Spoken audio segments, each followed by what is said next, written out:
On May 15th, 2011, Tyler Area Gays held its 3rd anniversary picnic.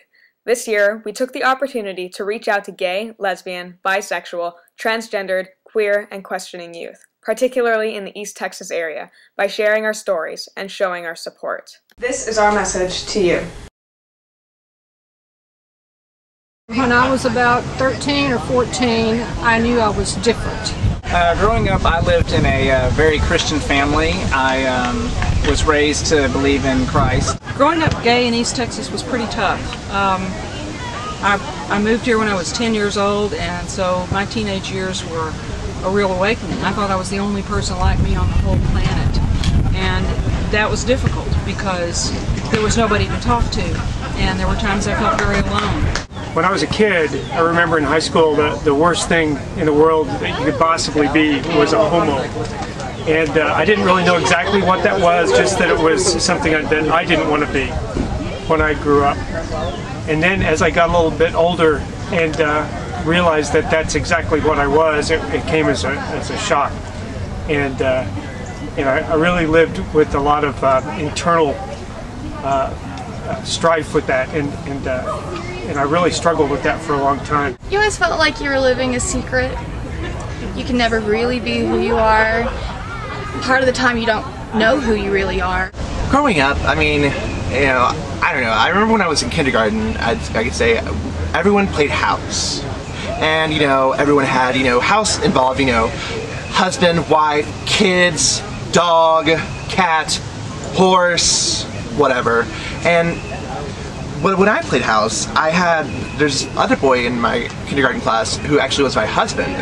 And because I remember I went to a private school with, where it was like an Episcopal school, and so we were told, that's wrong. I just didn't really understand why. Even at a very young age, I always knew I was more drawn to boys than girls. Of course, at a very young age, the sexual aspect wasn't a part of it yet, but I always preferred the company of boys. But it took me a long while to figure out why that was or what it meant.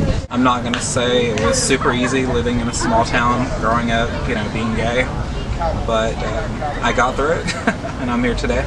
Things are amazing, and that's what happens when you wait the bad out. I was harassed, but it didn't turn violent. No one. I also had an older brother who protected me. I got called faggot and queer and homo and things like that. It was just scandalous in my town. I mean, two guys together. Ooh. Sometimes I was bullied, sometimes harassed. I'm sure there are things that have been said about me behind my back as well as to my face. And that hurts, but it won't kill you.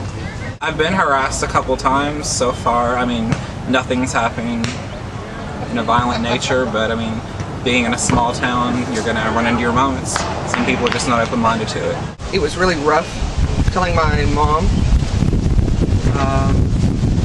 Came from a very strong Christian background, and of course she never fully accepted it, but the fact that I accepted myself was what was important.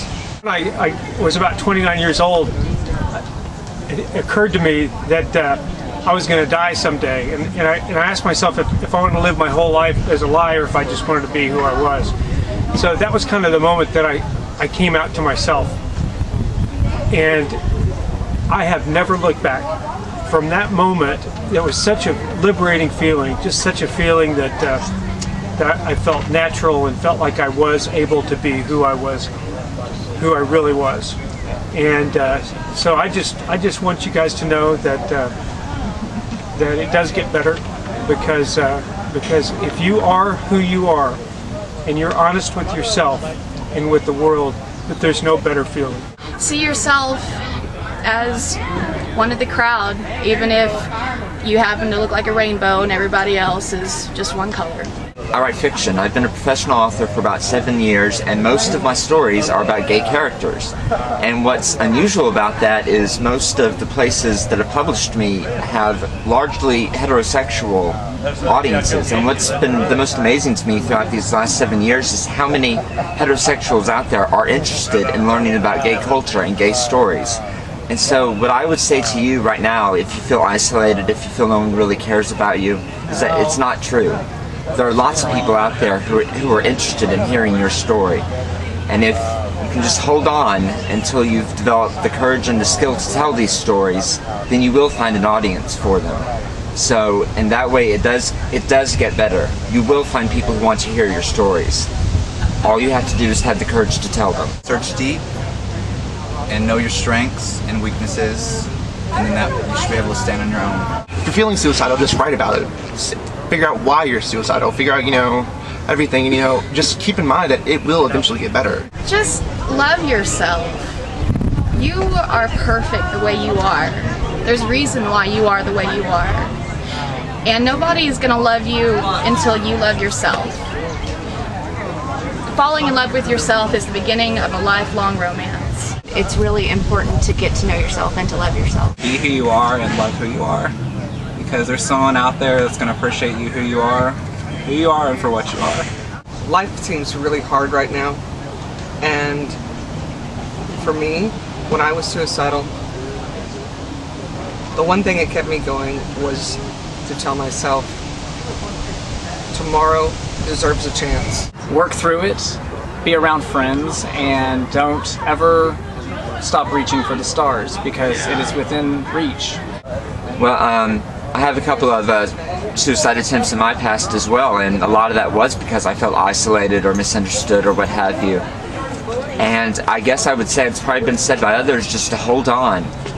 Hold on and it will get better. So I'm here to tell you today that even though life may seem very, very dark for you right now, and I went through years of darkness, there is something better.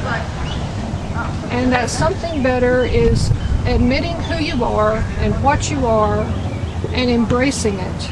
This is a bright, beautiful world, and that you have a perfect right to be in it. Don't give up.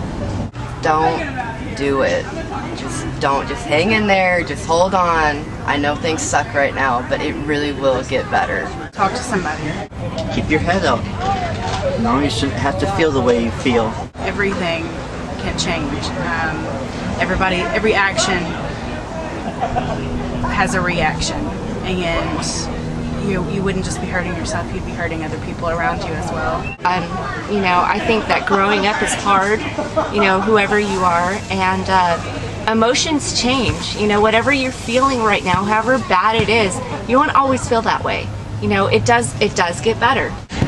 My name is Thomas, and I support you. I support you. I'm Robert. I support all my friends, and I also support you. I support you. I support you. I support you. Hold it up a little more. I support you. I support you. I support you. I support you. I support you. I support you.